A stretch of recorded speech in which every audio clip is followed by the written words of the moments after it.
आज 80वा भारतीय स्वातंत्र्य दिन. सर्वात प्रथम तर मी सर्वांना स्वातंत्र्य दिनाच्या मनापासून शुभेच्छा देते.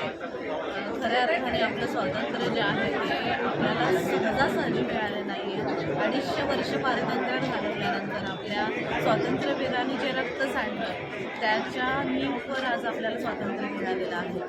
जसं एखादं रोपटं लावलं म्हणून होत नाही, त्याचं संवर्धन गरजेचं असतं. तसंच आपलं हे स्वातंत्र्य आहे जे आपल्या वीराने आपल्याला रोपटाच्या स्वरूपात लावून दिलेलं आहे, त्याचं संवर्धन आपल्याला करायचं आहे. आणि हे कसं शक्य आहे तर आपल्या बॉर्डरवर जाऊन लढणं हेच गरजेचं नाही आहे. आपल्या शहराची स्वच्छता, आपल्या देशाची स्वच्छता राखणं, वृक्षारोपण करणं, त्याचं संवर्धन करणं, चांगल्या पद्धतीने ट्रॅफिक रूल्स फॉलो करणं, ह्या गोष्टीही तितक्यात महत्त्वाच्या आहेत. आज तिरंगा जो आपण बघतो, जेव्हा आपण नॉर्मली कोणालाही भेटतो तेव्हा आपण हिंदू असतो, मुसलमान असतो, ख्रिश्चन असतो, शीख असतो, महाराष्ट्रीयन, बिहारी, राजस्थानी, ह्या पद्धतीने आपण एकमेकांना भेटतो. पण जेव्हा आपल्या हातात तिरंगा येतो तेव्हा खऱ्या अर्थाने आपण होतो भारतीय.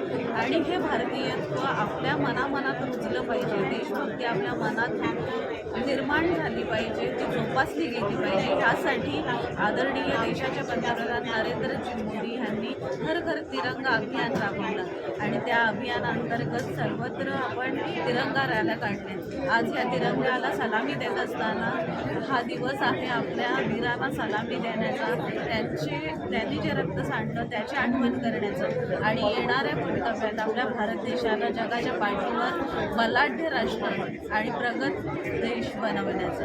धन्यवाद. निश्चितच खूप आनंदाचा दिवस आहे. भारतीय स्वातंत्र्य दिनाचा आज 80वा आपण साजरा करतो. मी सर्वप्रथम सर्व नागरिकांना, नवी मुंबईच्या नागरिकांना खूप खूप शुभेच्छा देतो. आज जे स्वातंत्र्य आपल्याला मिळालं, ज्या वीरांनी त्यांच्या प्राणाची आहुती दिली, त्या वीरांना, त्यांच्या वीरमाता, त्यांचे वीर पिता आणि त्याच्यामध्ये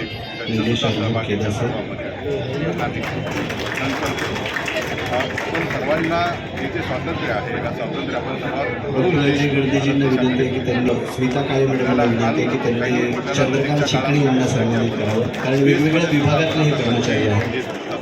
चंद्रकांत जे आहे ना आपला विक्रम आणि राजेश मात्रेजींना विनंती आहे वैद्यकीय आरोग्याची, त्यांनी अनिल शिंगेंना सन्मानित करावं. अनिल शिंगे जगामध्ये तिसरा भारत देश खाजगी व्यावसायिकामार्फत हे अशा पद्धतीने रॉकेट लॉन्च केलं. आणि आपल्या सर्वांना ठाऊक आहे की से नो टू प्लास्टिक हे फक्त महानगरपालिका सांगत नाही. वतीने यापूर्वी 100 कचरा कुंड्या आणि 65 गार्डन बेंचेस देणे. 100वा आपलं स्वातंत्र्य दिन साजरा करणार आहोत. त्यावेळेस हा विकसित भारत असेल अशी सर्वांचं स्वप्न आहे.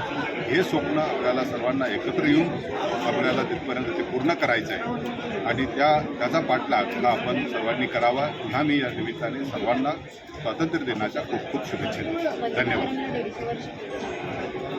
निश्चित आपल्याला जर बघितलं असेल तर आपण ह्यावेळेस आपण त्याला राष्ट्रीय गीताचा पण दर्जा दिला आणि राष्ट्रगीताच्या अगोदर आपण आता राष्ट्रीय गीत म्हणून वंदे मातरमला आपण पाहतो. त्याचा आपण 9 ते 17 या तारखेमध्ये अनेक ठिकाणी आपण प्रदर्शनं लावली. नवी मुंबई महानगरपालिकेने याच्यामध्ये आपण प्रदर्शनं लावलेली आहे आणि हे वंदे मातरम आणि हा जर आपण बघितलं तर स्वातंत्र्याच्या काळामध्ये वंदे मातरम ही जी घोषणा होती हीच खूप मोठी स्फूर्ती देणारी घोषणासुद्धा होती. त्यामुळे त्याचा सन्मान होतो हे खूप खूप आनंदाची बाब आहे. मी या निमित्ताने खूप खूप शुभेच्छा देतो. धन्यवाद.